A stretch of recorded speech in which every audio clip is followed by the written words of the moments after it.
Les films sont plus harmonieux que la vie, Alphonse. Il n'y a pas d'embouteillage dans les films, il n'y a pas de temps mort. Si on ment un peu, c'est pour être plus vrai.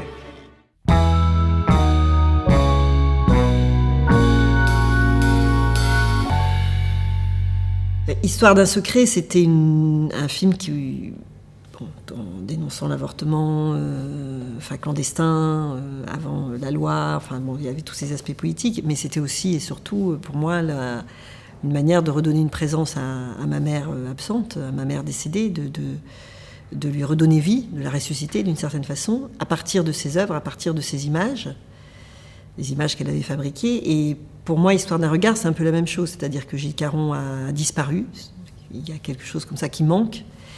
Et ma mère, moi non plus, m'avait pas dit qu'elle était décédée, donc d'une certaine façon, elle avait disparu. Et j'avais envie à partir des photos de Gilles Caron, juste à partir de ça, de lui redonner un corps, de le réincarner juste à travers son regard et ses photographies.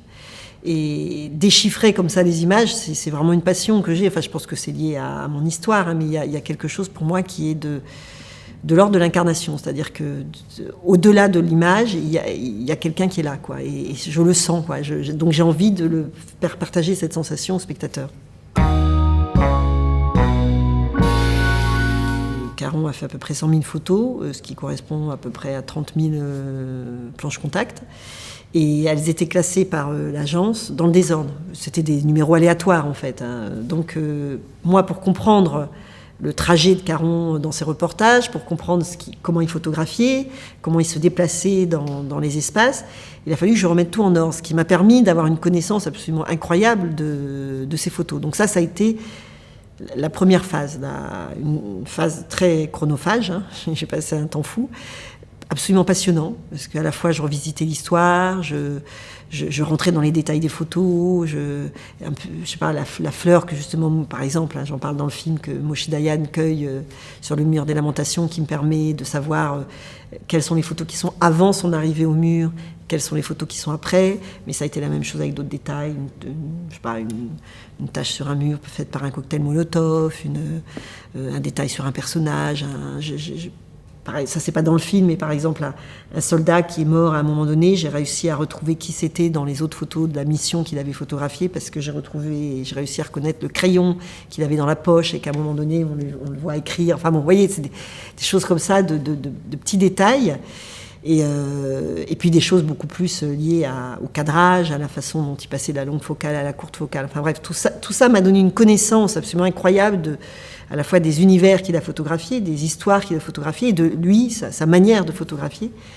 Et après, le grand travail, ça a été de m'éloigner de tout ça, quoi. C'est après avoir plongé comme ça dans le détail des choses, il a fallu que je fasse un énorme zoom arrière pour arriver à me dire, bon, maintenant, comment je raconte tout ça, quoi. Qu'est-ce qui est essentiel? Qu'est-ce qui est vraiment important?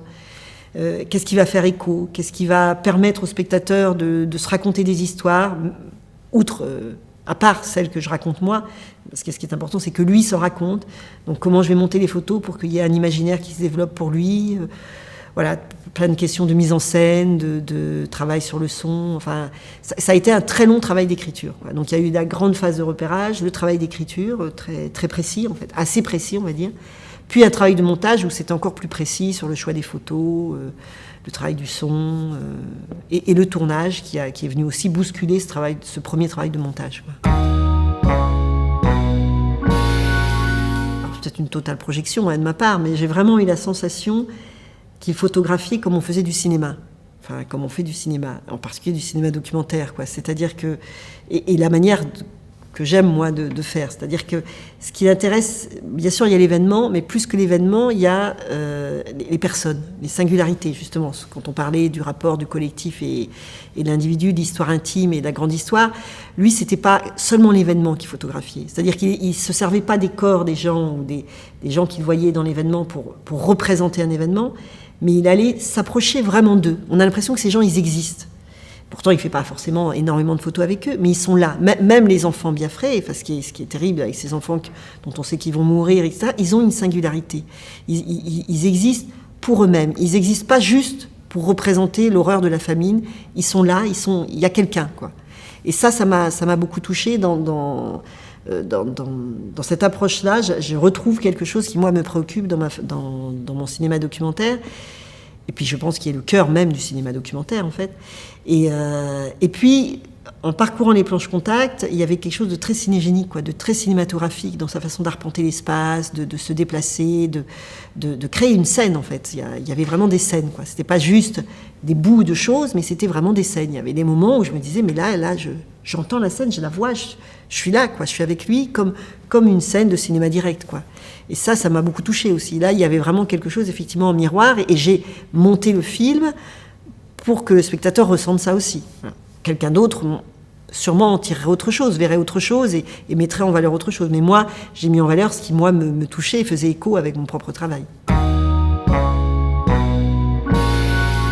Évidemment, c'est un super moteur de récit, ça, hein, de se dire on va aller à la recherche, voilà, au Cambodge, on va retourner sur... Mais ça aurait été totalement faux, enfin, ça aurait été un moteur totalement... enfin, je me serais senti très mal de faire ce genre de choses. Enfin, ça aurait pas été sincère, puisqu'en fait, je sais très bien qu'il n'y a rien à trouver, quoi. Donc, très vite, je me suis dit non, c'est pas là que... Si je veux retrouver son corps, c'est pas en retournant et en essayant de le chercher là-bas, son corps, je vais le trouver derrière les photographies, quoi. D'où le travail à partir des photos, qui pour moi est un travail de réincarnation d'une certaine façon. Ces photos ont été utilisées dans les journaux, par images, etc. à l'époque pour représenter un événement. Mais pour moi, les photos, elles représentaient Gilles Caron. C'était pour faire vivre Gilles Caron et pas l'événement qui était représenté. Donc je voulais inverser, en fait, voilà, au lieu qu'on se tourne vers le sujet de la photo, qu'on se tourne vers le sujet qui a fait la photo. Donc c'était une manière totalement différente, en fait, de faire vivre ces photos. Voilà, de différentes manières, en particulier en m'intéressant à son déplacement. Mes déplacements physiques, pour lui redonner un corps, mais aussi déplacements mentaux, c'est-à-dire avec toutes les questions qui se posent au fur et à mesure de chaque reportage. Il y a de nouvelles questions qui se posent à lui. Et donc je voulais, de façon subtile, hein, je voulais surtout pas écraser par la voix off, par l'information, etc. Je voulais que... Voilà, mais juste à la fin, à chaque fois, il y a une petite touche sur la question qui va venir à un moment donné le traverser suite à tel ou tel reportage, quoi. Ça lui arrivait souvent de photographier d'autres photographes qui étaient avec lui ou des gens qui étaient en train de filmer alors que lui, parce que des fois il partait en équipe double, il y avait quelqu'un qui faisait des photos et puis quelqu'un qui filmait, quoi. C'était souvent comme ça. Et donc souvent ils se photographiaient entre eux de façon un peu amicale, amusée, enfin voilà. Mais celle-là, elle nous saute à la figure parce qu'effectivement, juste avant, et ça je m'en suis rendu compte sur la planche contact, juste avant il a fait une photo terrible d'un enfant en train de mourir. Je pense qu'après, on voit bien sur la planche contact, il se tourne vers quelqu'un d'autre, et là, il revient vers l'endroit où il avait fait la photo, et là, il y a quelqu'un d'autre à sa place, à la même place que lui, et je pense qu'il se voit, quoi. Là, il se voit, et donc cette photo, c'est un autoportrait critique de son propre travail. C'est pas du tout une photo de cet autre photographe, c'est lui-même qu'il est en train de photographier, enfin, de se dire, mais qu'est-ce que je fais là, quoi ? C'est quoi cet endroit ? Qu'est-ce que je suis en train de fabriquer, quoi ? Et je pense qu'avec toutes les questions qui vont avec, est-ce que j'ai le droit ? Est-ce que ça sert à quelque chose ? Est-ce que c'est du voyeurisme ? Est-ce que je suis témoin ? Ou est-ce que je participe finalement avec mes photos à cette guerre ? Enfin voilà, toutes les questions qui vont avec, elles sont dans cette photographie, quoi. J'avais peu de principes pour le film. Avec la monteuse, vraiment, c'était donner totale liberté d'écriture, de rapport avec le son, etc. Par contre, je voulais vraiment, et puis d'ordre, de photos, mais la chose essentielle, c'était de conserver le cadre, parce que je pense que c'est vraiment son regard. Surtout qu'il faut bien voir que en plus, bon, c'est d'abord un photoreporter, hein, il travaillait vraiment pour l'actualité, entre autres pour Paris Match, etc. Mais il faut bien dire quand même que très souvent, quand même, quand les photos étaient publiées, souvent elles étaient recadrées. Parce que pour la mise en page de la photo, voilà. Et or, moi, je pense que Caron, il faisait vraiment des photos et le cadre pour lui était extrêmement important. C'est très rare qu'on se dise que c'est mal cadré. C'est d'ailleurs même incroyable. D'ailleurs, c'est dit dans le film, hein, sur 30 photos dans une planche contact, la plupart sont bonnes. Et donc, il me semblait important, justement parce qu'il est plus là, enfin, de garder ça, quoi, de garder sa manière de cadrer. C'est vraiment son regard, quoi. Donc effectivement, je rentre, mais très rarement dans les photos pour des choses très très précises qui me semblaient vraiment utiles et nécessaires, mais c'est tout, quoi. Donc je ne m'amusais pas comme on voit souvent maintenant dans les montages photos, on fait des espèces de zoom, on les fait vivre de façon artificielle. Voilà, je voulais surtout pas ça, quoi. La voix, elle était écrite dès l'écriture du projet, mais elle a énormément évolué au fur et à mesure du montage, en fait, parce qu'en fonction des photos qu'on mettait, celles qu'on mettait pas, de l'ordre, etc., ça nous obligeait à changer un peu la voix. Donc l'idée, c'était que cette voix, elle soit pas enregistrée à la fin. D'abord parce que je pense que j'aurais été très très mauvaise, je suis pas du tout comédienne et je pense que j'aurais pas su. Et je pensais qu'il fallait qu'elle garde un peu l'émotion du travail de montage, qui était une manière aussi de s'approcher de lui de plus en plus près, quoi. Et donc on avait installé dans la salle de montage, on avait fait en sorte qu'on puisse enregistrer. Donc on avait mis des rideaux partout pour pas qu'il y ait de réverb, etc. Et que je puisse enregistrer vraiment au fur et à mesure. Et donc l'écriture a pu se faire comme ça, s'adapter le soir. Quand la monteuse partait, moi je reprenais la voix off et puis le lendemain matin elle retrouvait la voix et on la mettait sur les images. Enfin ça a été comme ça un aller-retour perpétuel entre le montage image et l'écriture de la voix. Et le son, c'est pareil, on a travaillé avec le musicien Dominique Massa dès le début du montage pour qu'il nous apporte tous les sons, enfin qu'on ait un choix, qu'il travaille lui aussi pendant qu'on montait l'image, enfin que ce soit un aller-retour aussi, que ce soit pas à la fin du montage, qu'on se mette du montage image, qu'on fasse le montage son. Il fallait vraiment que ça faisait partie vraiment du film, quoi.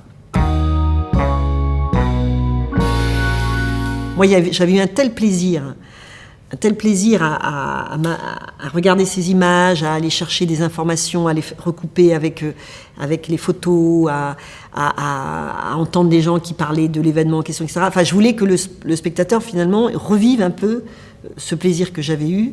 Et donc, il me semblait important donc, de changer à chaque fois de dispositif et d'entrer comme ça dans la photo de façon différente. Donc, je l'ai fait en fonction aussi des reportages, c'est-à-dire que c'est vrai qu'Israël, il me semblait très important qu'il y ait un historien, parce que c'est un territoire très lourd, enfin, où il y a... Jérusalem, c'est quand même un territoire sur lequel il se passe encore énormément de choses, où il y a énormément d'enjeux, donc je pensais que c'était très important qu'il y ait quand même une parole d'historien. Et puis j'en avais besoin moi-même pour mieux comprendre certaines choses. En Irlande, j'avais l'impression que lui, il avait été très proche de ces gens-là, en tout cas qu'il avait eu envie de s'en approcher, qu'il s'était senti proche de cette cause, et que défendaient les catholiques, enfin les catholiques, ou on va dire les républicains, et du coup j'ai eu envie de les rencontrer. Enfin voilà, à chaque fois ça correspondait à quelque chose qui pour moi me semble important aussi dans mon approche de Gilles Caron. Et donc j'ai essayé de les réaliser dans le film.